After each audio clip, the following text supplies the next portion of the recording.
Live and in color from the NBC News radio broadcasting studios of KCAA, 1050 AM, 102.3 FM, and 106.5 FM, located in beautiful Southern California, and in parallel from the Turf's Up radio studio in Fort Lauderdale, Florida. Thanks for tuning in to the Water Zone show this evening. All right, a pleasure afternoon. Hope everybody's having a great time. Thank you for joining us this afternoon or this evening or in the morning, depending on where you are in this glorious world. I'm your host, Star. Mr. Chris Davey is off today. He's actually on a journey back home from the airport where he picked up a cousin from England, which he hasn't seen in a while.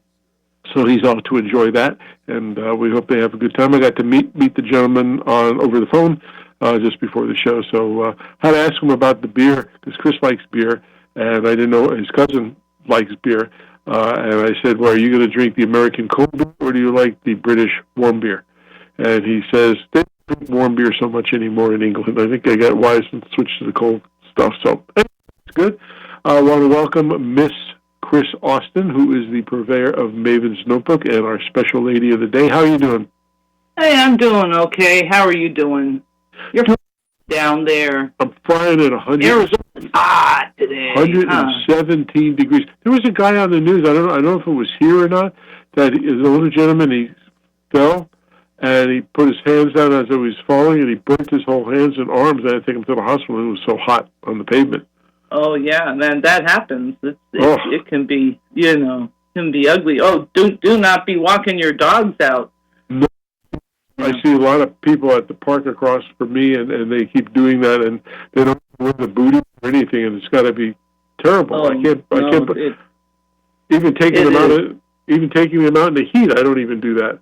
I mean, I used to take them on walks all the time, but now they pretty much stay inside unless they're going potty, and then I let them out on the side of the house. But unbelievable! I can't believe people want to hurt their dogs like that. Or I see when I go to a gas station and they leave them in the car and they go in to buy a Coke or cigarettes or whatever, and the poor dog's sitting there with no air conditioning on.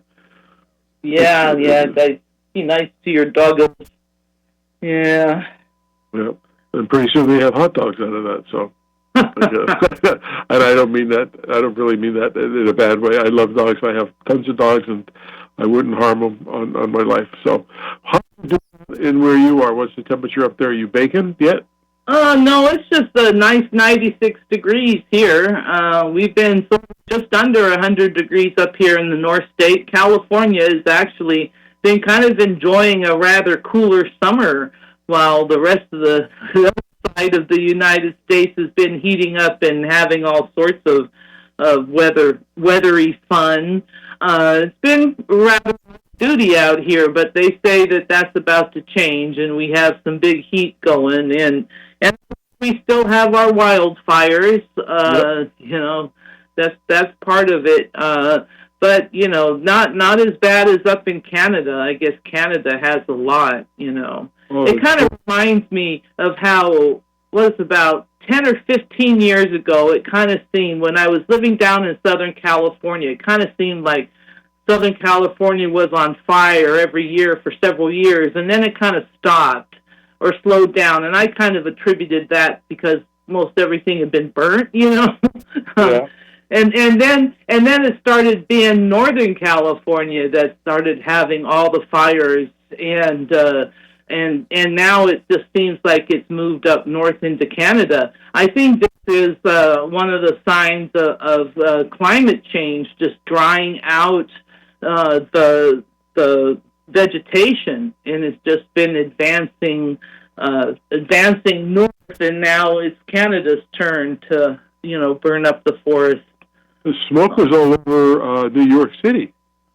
Yeah, with that smoke pretty bad. So I don't know. Yeah, in Chicago and stuff. So if you're listening from there, boy, I feel you.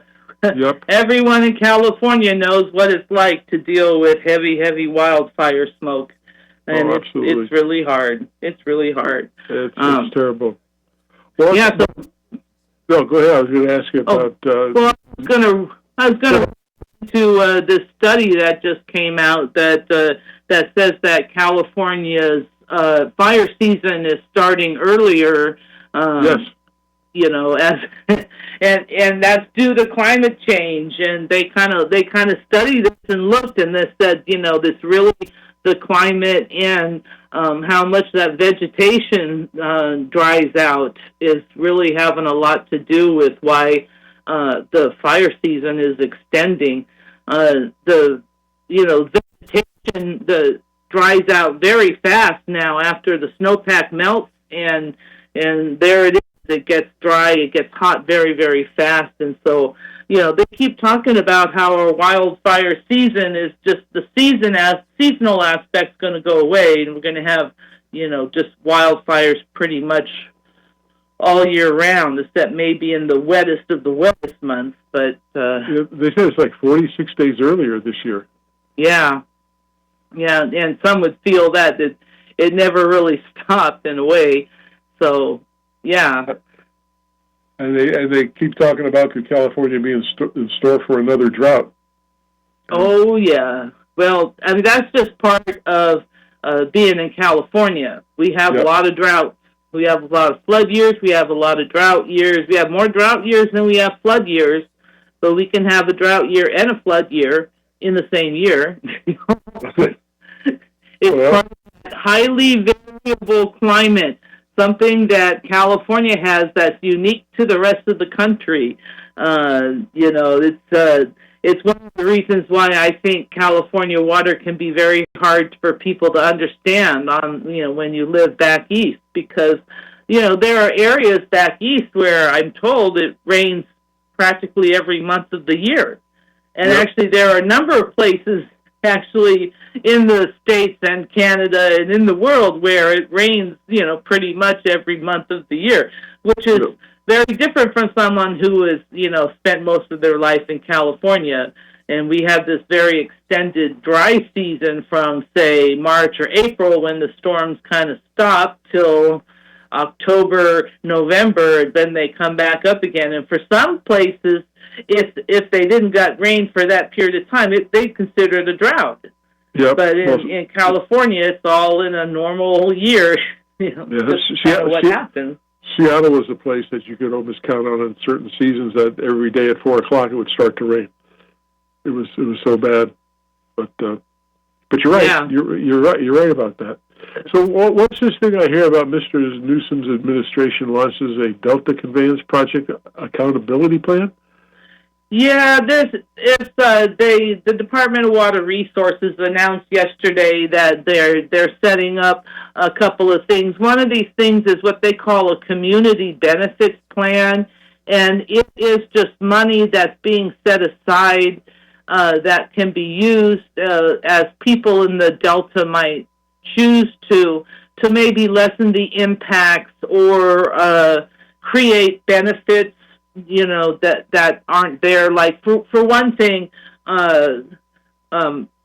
Wi-Fi, wireless service is not available throughout the Delta, and there are a lot of places where people, believe it or not, still have to dial in on a modem if you really want to get back to the 1990s of things. So having broadband throughout the Delta would be a benefit to the people of the Delta.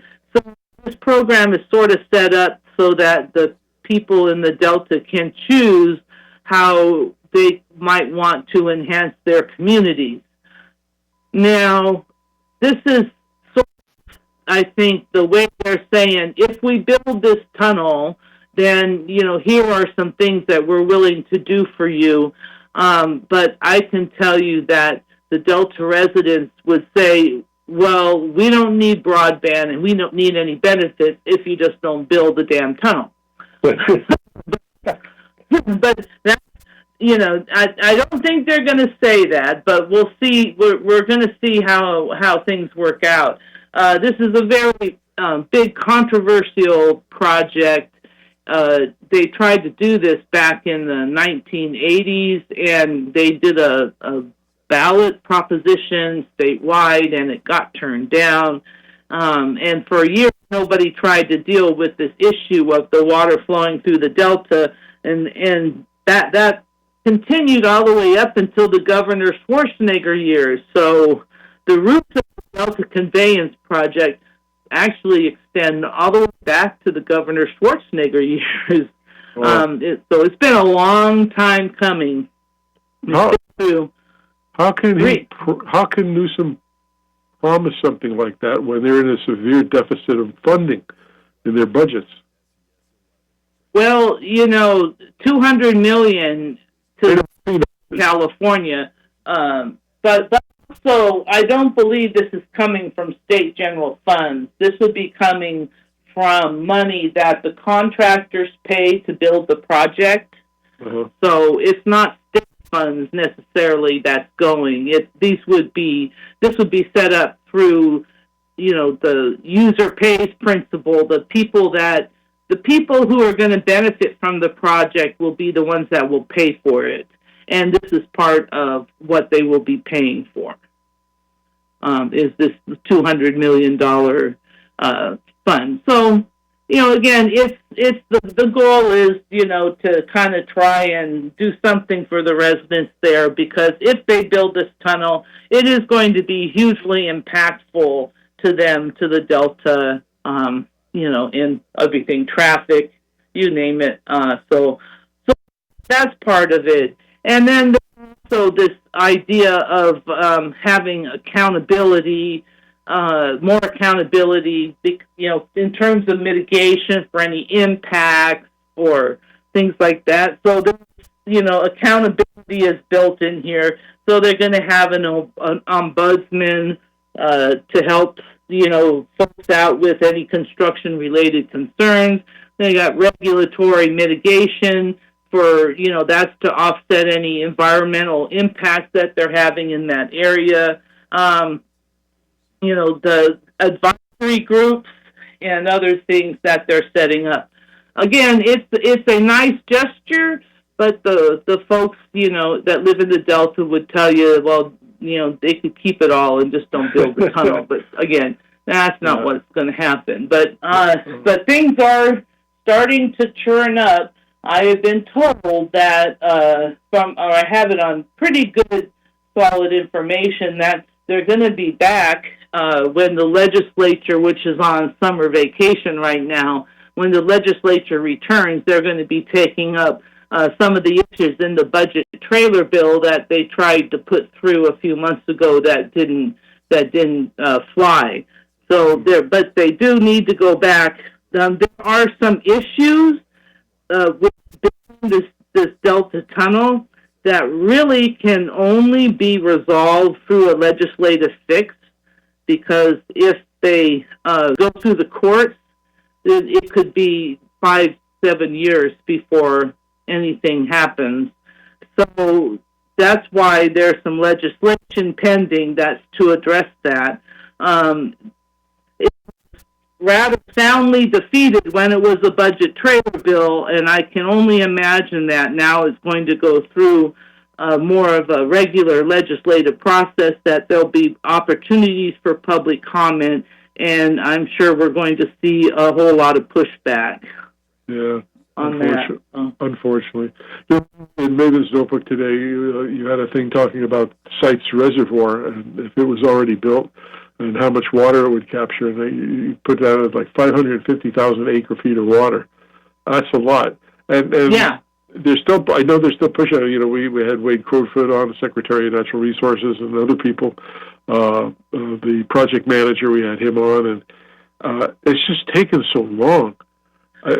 Well, and part of it, part of it is acquiring the permits and going through the design process. Some aspects of this project have taken really a long time and certainly stalled. This was actually talked about back in 2007 in the CalFed days, apparently, so it's been talked about for a while. But I think the momentum is going pretty fast at this point, or, as fast as it can. It's a complicated project. There's a lot of permitting aspects. There's a lot of design. They're not yet. I'm trying to think. I heard them talking. I was listening to them at a meeting, and they were talking about like the price has gone up since they first costed it out. And I think that they were. I'm trying to think if they're trying to get to the 60% design phase, but I mean they're still working on the design. This is a very complicated project. It's not 8 dam, it's more like 5 dams, right? And so there's just a lot of work to be done. Especially, you got to figure out where are you going to get the material to build those dams. The haul routes that the trucks are going to take to bring that material in. There's just so much choreography that has to go on. I think out of all the water storage projects that we're talking about here, especially surface storage here in California, I think Sites Reservoir has the best. It's a winner. Yeah, absolutely. Yeah, I think they have people that want to pay for it. Actually, they have they're fully subscribed, and then at the same time, they also have a long list of people that are willing to pick up the slack if somebody that decides they don't want to have such a big of a buy in the reservoir. So they have plenty of people to pay for it.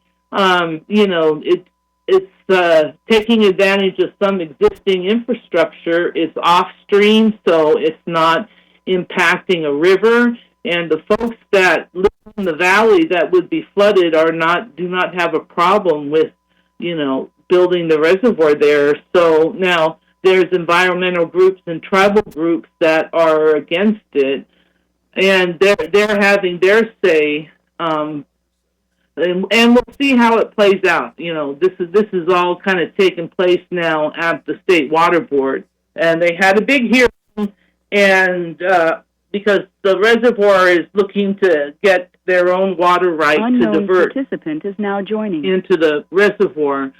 So, and that hearing has wrapped up, and they're just waiting now for the board decision. And this is going to be crucial what the board decides.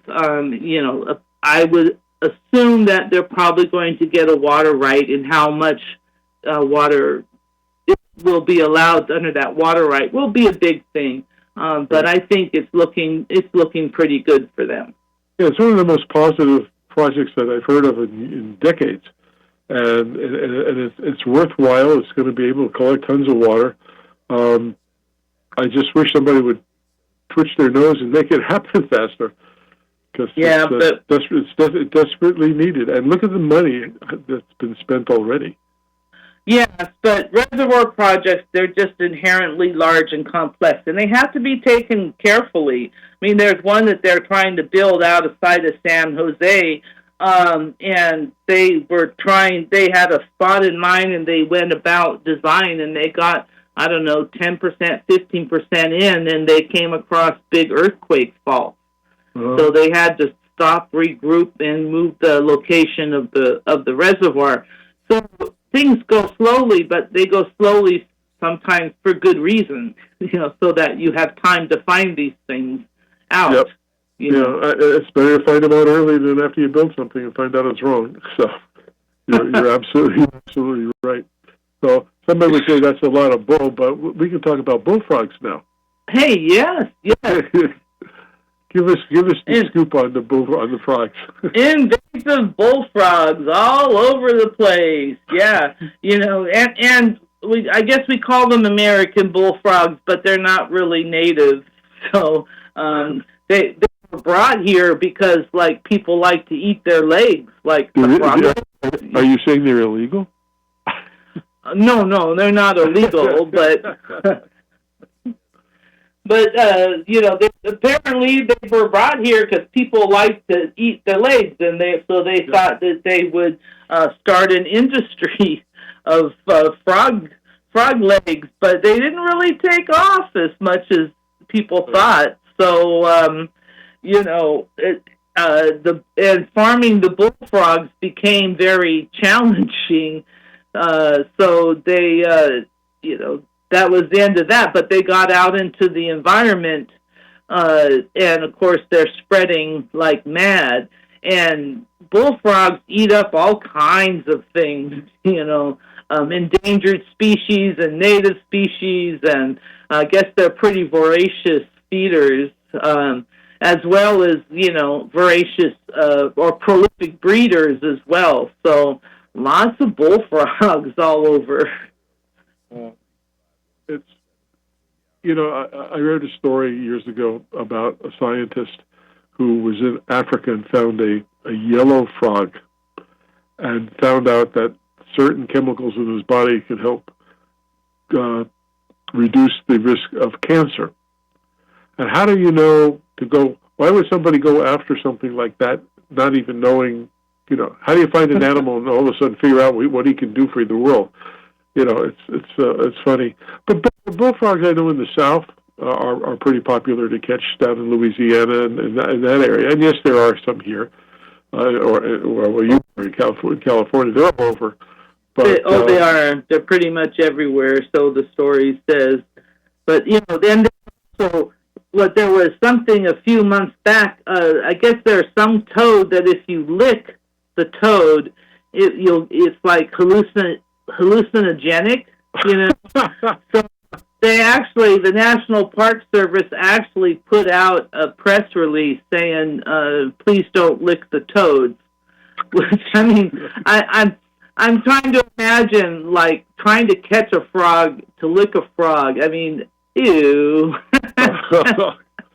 They're strange people. They have strange habits. Anything for a high, I guess, huh? For some people, or it's an aphrodisiac. There was a report on CBS News, I remember years ago, where these guys would hire a woman, and she would put a frog down or something like that, and she have to wear high heel shoes and step on it, stamp it to death. Ew. It happened in Los Angeles. Really sick story, but I mean, I don't write the stories. I just listen to what they say on the news, but it's just bizarre. There's got to be something else they can do with frogs besides the frog legs. Yeah, well, they're trying to really figure out what to do. You can't really kill them all. It's just too hard. And but what other animals can eat them? No. Tell people to go out and lick toads, I guess, right? Well, I thought if you lick or kiss a frog, something you turn into a prince or something, or princess. Is that story still true? I don't know. Maybe we should encourage people to go try it out, I guess, huh? No, they'll sue us. We can't afford that, so we'll stay away from that. But Chris, we appreciate you coming on. And for our listeners, go to mavensnotebook.com. As crazy as this story is, she does have serious stories about what's going on in California with water, and it's really important to read because you can't find that information anywhere but her Maven's Notebook. And you can become a subscriber. Go to mavensnotebook.com, become a subscriber. We get Chris and I get the reports every single morning. And again, I don't know how the heck she does it. She types 90 hours a week and maybe sleeps 2 hours a night, but she keeps getting it on. She's never late. That's the good part about it. And you can also become a sponsor if you'd like to send her a little bit of money. That'll be great. So she keeps up her website and stuff. And again, that's mavensnotebook.com. You won't be sorry you got it. You'll learn things faster than reading it in the regular newspaper. So, Chris, thank you again for being one of our featured people every single week. We do appreciate you. And we'll talk to you next week. All right. Good evening, everyone. Good evening. All right, we're going to take a little break, some of our commercial sponsors, and then we'll be back with a real good featured guest that I personally have known for 23 years, an interesting person and just a good overall person. So stick around. We'll be right back after the break.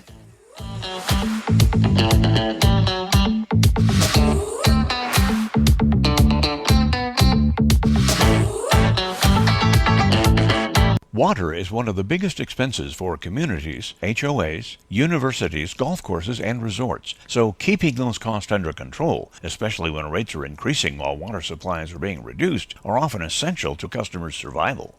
Managing water requires multiple skills, which is why it's been complicated and difficult until now. AquaTrack brings multiple skills and technologies together to help large system users conserve outdoor water and improve the health of their landscapes. AquaTrack's professionals are certified landscape water managers and certified landscape irrigation auditors. The company offers audit services, upgrade advice, technical expertise, and water use monitoring. We already manage irrigation water for the largest homeowner associations in Arizona, and we're prepared to bring our knowledge and experience to help others, including landscapers and designers. Give us a call and hear how AquaTrack saved one HOA some 430 million gallons of water and $200,000 in annual water expenses. AquaTrack is Arizona-based, and you can reach us at 623-594-8689. That's 623-594-8689.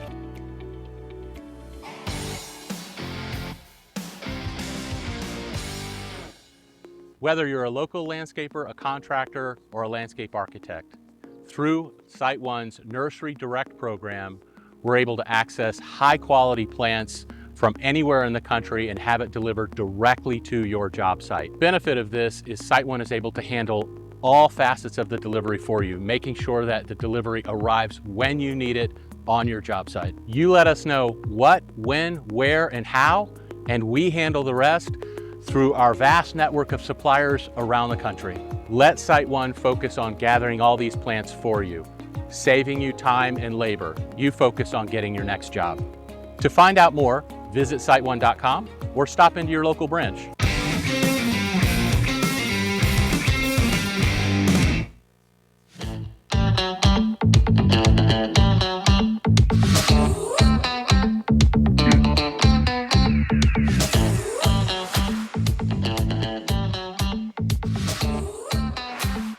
Welcome back to the second half of the Water Zone, and we thank all of you for joining us again. And for those of you who participated in our 10th year anniversary or 500th show, we thank you very much. And again, congratulations to the winners who won some really awesome prizes.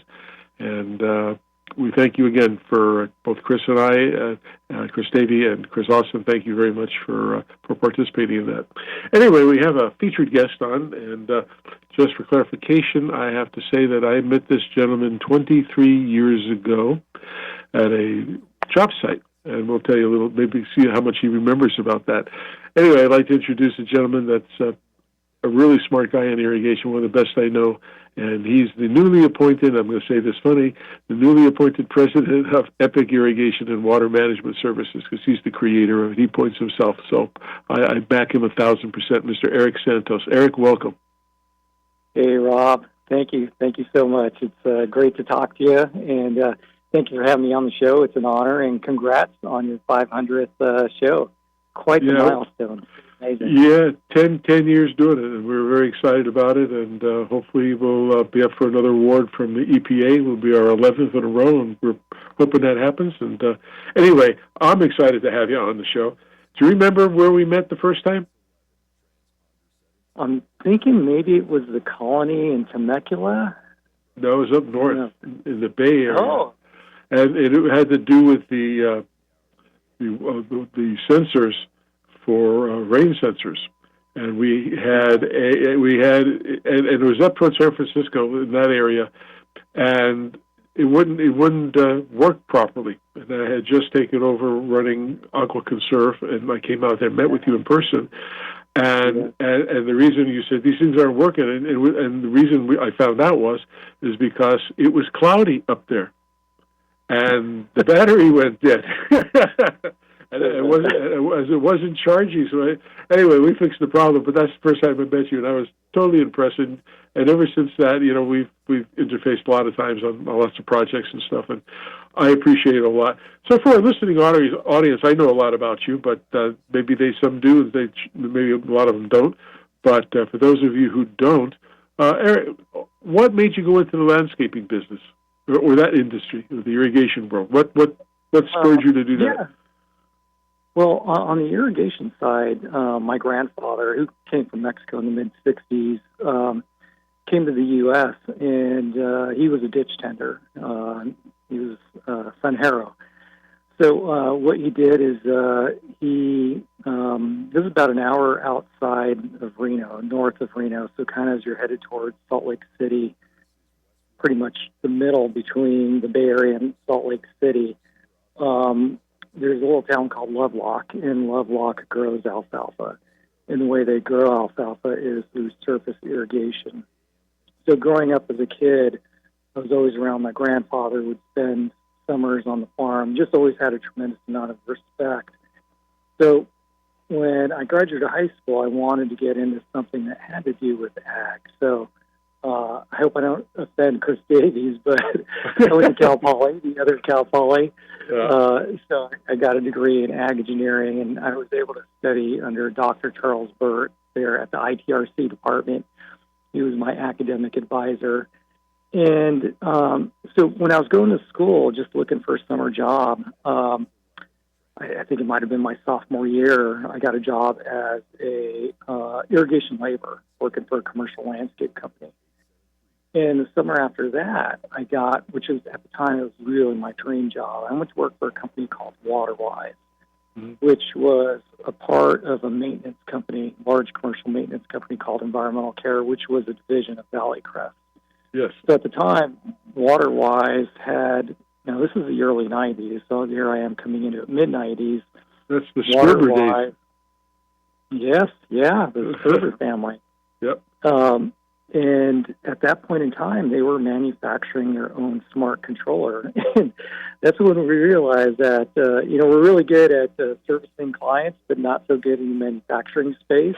But that experience just made it so much easier when the technology eventually came around. So it was really in the mid-90s, and then in the early 2000s, my career just continued to grow within the Valley Crest organization under the Sperber leadership. And then, eventually became vice president of irrigation services and worked under Dave Hansen and Roger Zeno there. Really great leadership. And then, eventually the company was acquired by KKR, a private equity firm. And Valley Crest merged with Brickman and ultimately became Brightview a few years after. Yep. So, really, really interesting growth of that organization. Well, I know you got lots of credits behind your name and certifications. And so my next question is, so what experience and qualifications are needed to be successful like you? Really, I think the biggest thing I could attribute that to is probably just starting off in landscape maintenance and working in the field. So it was taking what I learned in college and then the hands-on experience, and the hands-on experience specifically being more on the maintenance side. So when you work in maintenance, you get to see a bunch of different landscape designs and you get to see a bunch of different installations, and then you're also exposed to troubleshooting. And maintenance is a very tough business, and it really forces you to get a good understanding of what works well, what designs work well. And then I guess at that point, it was very early on in my career that I started to pursue IA certification. Mm-hmm. And there's a lot of certifying bodies out in the industry, but IA certifications are really no joke. I mean, those are some really tough exams and certifications to pass. Right. They have a certification board that is always working on some really tough exam questions. So, right out of college, I probably spent my first 5 years just reading more than I had ever read in college. Just really, really tried to get through a lot of those certifications that the IA had to offer. Right. So it really forces you to learn in the process of trying to pass those exams. Yep, those are good. I mean, I think they do one of the best training sessions that I've ever been to watch them do it, and the people come out of it, and the people who teach are exceptional, like Craig Borland and some others, and some other people I knew that were from Rainbird and stuff, like Jaime, and I can't remember his last name right off the bat, but you probably know who I'm talking about. Anyway. Yeah. Yeah. Craig is awesome. I've taken so many classes from Craig, and I've learned so much.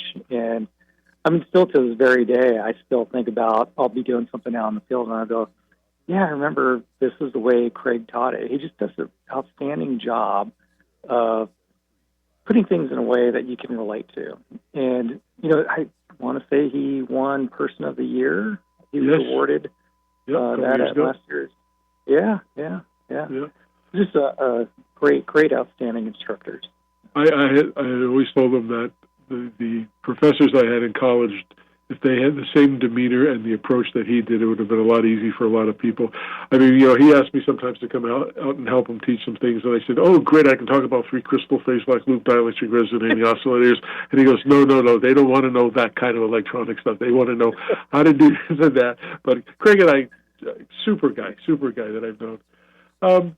You know, you worked with big companies, you know, like Brightview and Valley Crest and things of that. So when, you know, what is an HOA? Because that's their main businesses. I know Brightview and does other things too. I mean, they're into design and that and everything else, you know, build and all that. What are some of the typical issues that HOAs experience, and what have you run into? I mean, things like the valves don't work, or, you know, why, and they don't understand how a valve works either. So, but what do you see? Yeah.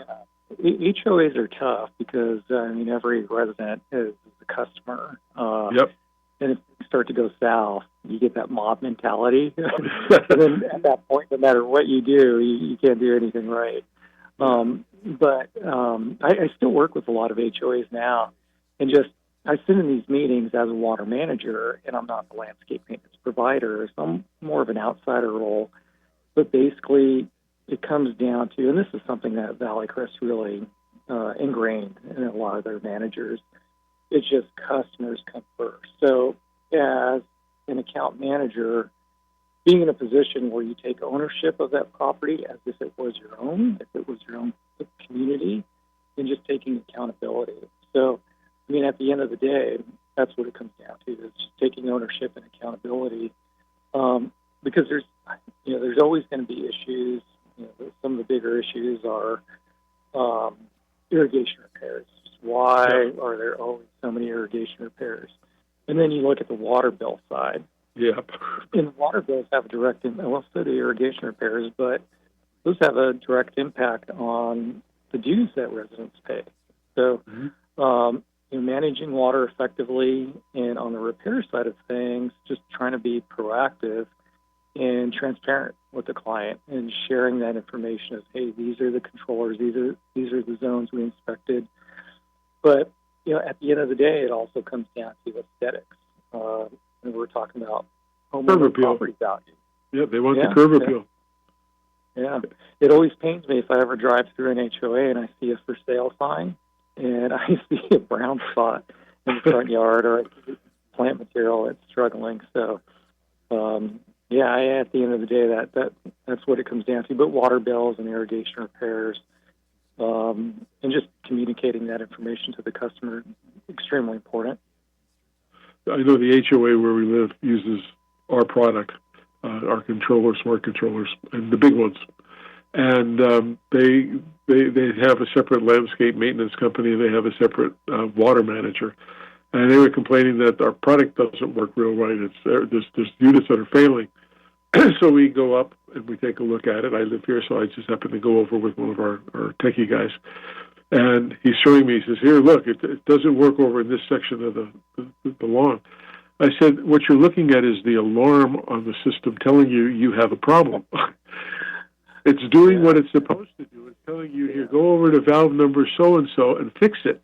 You know, or it doesn't shut off or whatever, and find out that there's like a pebble caught in the diaphragm and it doesn't close all the way or something. But they don't understand it, and part of the problem I see in a lot of HOAs is, especially for the bigger landscape companies, they do have people that are water certified, but it's usually either one or just a handful of. And the people that they put on premise, you know, they're sort of taught, you know, real quickly about it, and they're not very knowledgeable about it. And so, you know, when I first moved to where I live, there was 162 valves not working. 162. Wow. And it wasn't any company you used to work for, so you can be happy about that. But But what was interesting, when they asked me would I be on the landscape committee because I work for Toro, so I said, okay, sure. So I go to the meetings, I listen to the thing, and they say, this is broken, this is broken, this is broken. And I said, well, how come you have 162? And don't you do a check every single week or once a month to see what's working and not working?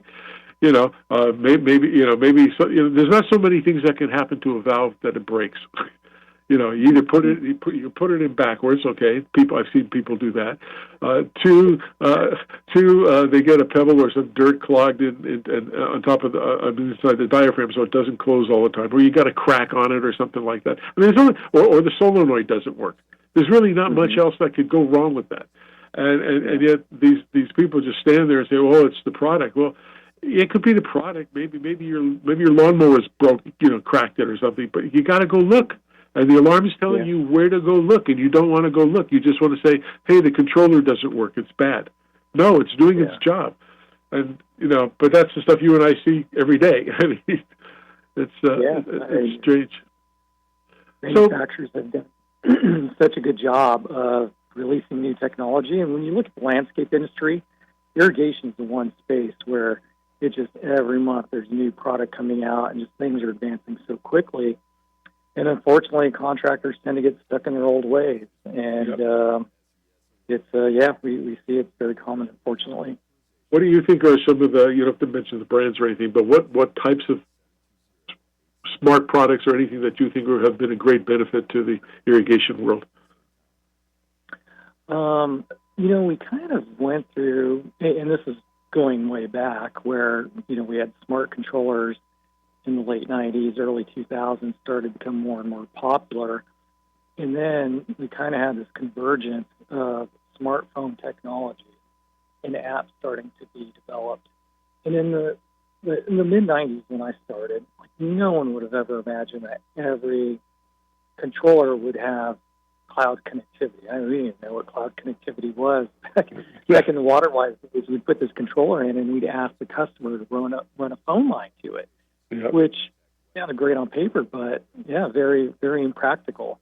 So kind of as cloud connectivity and smartphones became more readily available, I mean, now we don't manage water at a controller, we're managing water on our phone. So just the continued features that manufacturers are releasing with apps that are easier to use. I always say if something's easier to use, it's more likely that it's going to be used.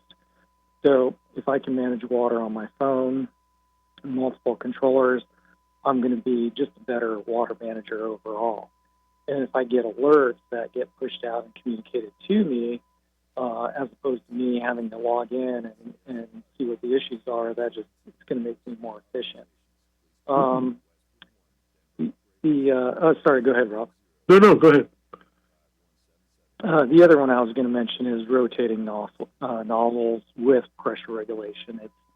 That's kind of a no-brainer where, it's pretty hard to screw up and waste more water when you're utilizing pressure regulation. Because it basically just reduces the flow and makes the coverage more efficient. And then this third one kind of goes back to the smartphone, and that's flow sensing. Now that we have connectivity with our controllers, we can integrate flow sensing and really have visibility into what our system's doing.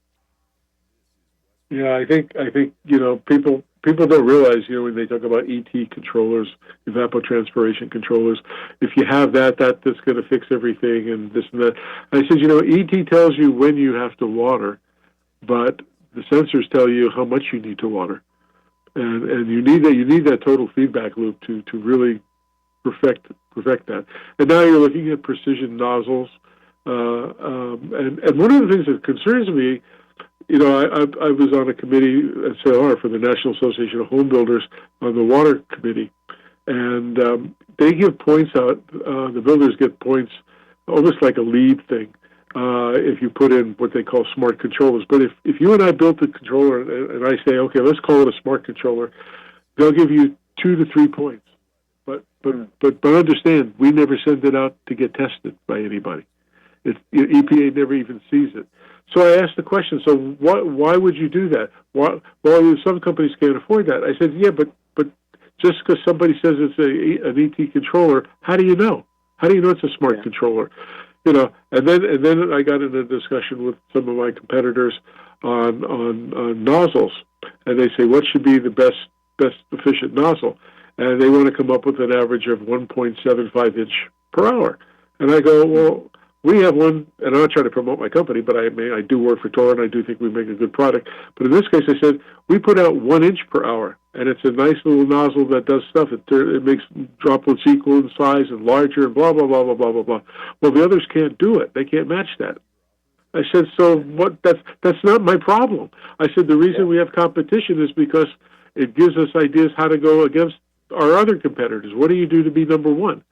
And I'm not saying we're number one or number 10 or whatever, but the point was the other companies said they couldn't achieve that range or that number, and so they want to leave it at the higher number, which they say, well, we don't want to hurt the industry. I guess I understand that, but I don't think that helps spur technology or technical development any further. If you just settle for something that's okay, or do you want something that really gives you what you want to give? And I mean, I'm not using us to promote us.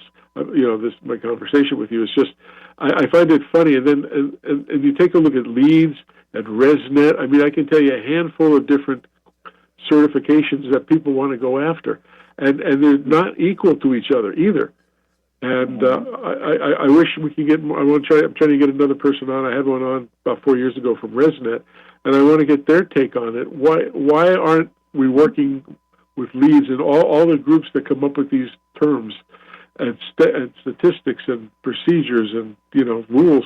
Why can't they all come together in a room and pick out one common standard? Yeah, I hear you. It's very, very confusing for somebody just starting off. I teach at a local community college, and I go into organizations and LEED rating and how that's different than sustainable sites.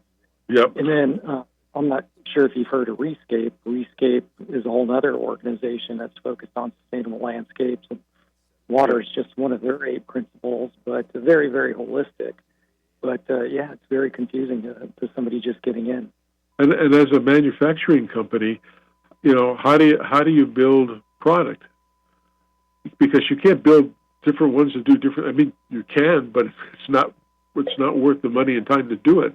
You won't make money selling 10 different kinds that match 10 different systems or 10 different qualification things. Anyway, it's just kind of strange to me that over the years it still stays like that. I don't get it. So. Hey, so I know you're very talented. I tell everybody that for 23 years since I met you. You're a nice person to begin with, anyway. But if I got to talk to the governor and say, hey, you need to hire a water czar, and I know a guy, and give me your name, what do you think are the 3 biggest issues that the state has with water? What would you change or modify or do? There's some water, and I think water budgeting is really moving forward. It'd be nice to see it move faster, but there's something that a lot of water districts are starting to do, and I'll use East Bay Mud, and the large water purveyor in Northern California.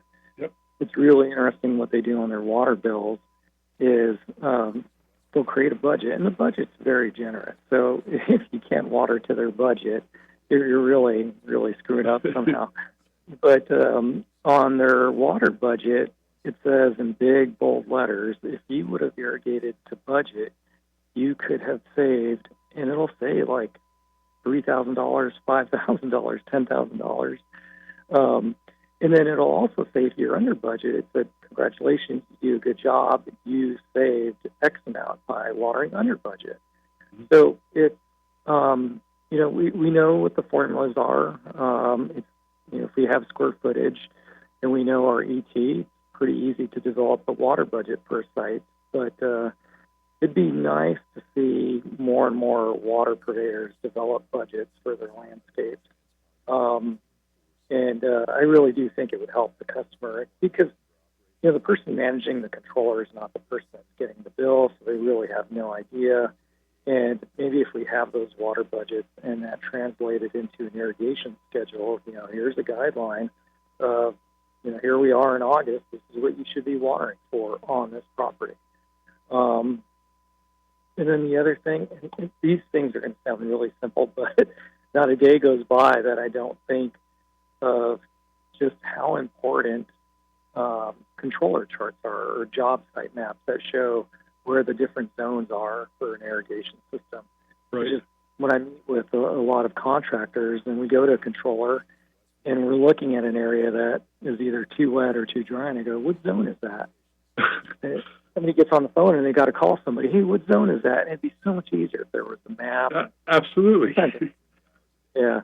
And, contractors just tend to, they'll create a map, and then when they lose the job, they'll take it with them. It really doesn't benefit anybody at all. It's I think it really does people a disservice. So it'd be pretty awesome if that information could be put in some kind of open source database or repository, and maybe it's organized by water district. But budgets and site maps really go a long way to managing water effectively.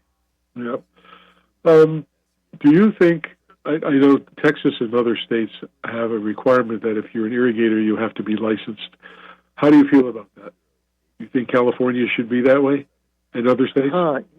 Yeah, that's a great question, Rob. And it's something that I think about often, and I'm kind of on the fence about. On paper, it sounds really great what Texas is doing. And I wish, as part of California C27, that C27 is another tough certification exam, but there's the business and then there's the trade portion of it. Right. The trade portion, I wish it had more questions that were a little bit tougher around things like smart controllers and evapotranspiration, but I understand that it's a very large, broad licensing program. So from that circumstance, I do think there are benefits on having something that's a little bit more specialized and a little bit tougher than just the general C27. But along those lines, it's what I am on the fence about is certification that really isn't enforced. So I'm all for licensing as long as there's certification and somebody's holding people to it and they're practicing and implementing what they're supposed to on the certification side of things. But without a doubt, additional licensing and education primarily, and that's the toughest part. Like, people aren't going to get trained and certified unless it's required. So that kind of forces people in that direction, and that's one of the positive things that I think the Texas has done with their licensing program. Yeah, I know in some of the new things, or not even new, but like Sigma and other things, where here's the new regulations. Put the spray bodies 18 inches away from the curb, and blah blah blah. And you go through the whole thing, and they want to make sure they put into homes all new builds. So my question when I ask some people from the state water board, I say, okay, so you get a builder who conforms to the requirements and all of this. What happens when the owner of the home 6 years down the road wants to sell his house? Does somebody have to go back and reevaluate his irrigation system to see it still meets the requirements put in? They don't even do that. So it's a little scary to me. So anyway, we're about ending. Got to go to our NBC News Hour because they're much bigger than we are. And I've got to turn that over to them. But Eric, it was a pleasure having you on. We'd love to have you back on again down the road if you have some subjects you want to talk about. And I figured this was a nice casual, like having a drink together or a coffee or whatever, and just make it simple. But it helps the audience and the people to know, what's going on and to promote your company. We do appreciate it. How do people get a hold of you? Yeah, Epic Irrigation Services. I'm based out of Livermore, so our website is www.e as in Epic, eirrigation.com. Okay. So listeners who need and have HOAs and big projects, give Eric a call. He's a good man, and I stand by him and back him up. He's one of the best in the business, and you won't go wrong by talking to him. So, Eric, thanks a lot. Stick around. Don't hang up. I'll just wait till after show ends, and I want to say a couple more things. So thank you very much, and we enjoyed having you on. Thank you, Rob. And I will tell Chris about the other Cal Poly. All right. Good night, everybody. The most thing Chris and I always tell everybody, please help keep our planet blue, because if you like green, you got to have blue. So we'll talk to you next week. Have a great weekend. Stay cool if it's hot where you are, and we'll talk to you next week. Good evening. NBC News on